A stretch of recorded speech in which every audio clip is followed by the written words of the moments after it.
So yeah, this is the maybe the third part or maybe the last part, I don't know, but I will try to explain it in short videos. Okay, so the posterior horn, I'm starting from posterior horn and the inferior horn. Okay, only these two are left from the lateral ventricle parts.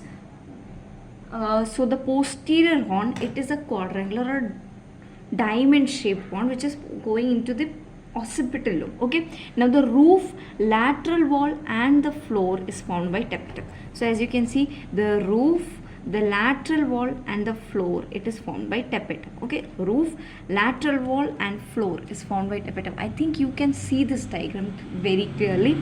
This what I have drawn here, this is the lateral ventricle posterior horn. Okay, and this is forceps major. Okay, and this is calcarean sulcus which is dipping into this and causing calcare abyss, which I will be coming later. But this is tapetum. Tapetum fibers are the fibers arising from the splenium of corpus callosum.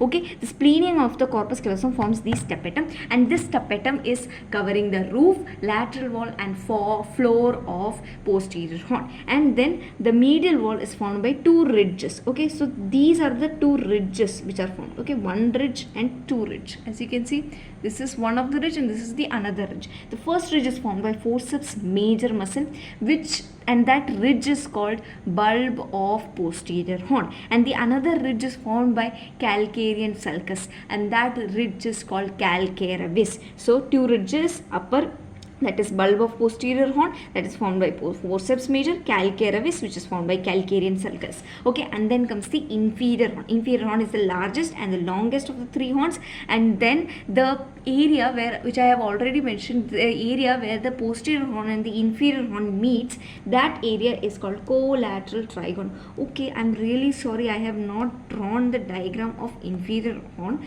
but I will show you if wait a second, I will draw and I'll repeat.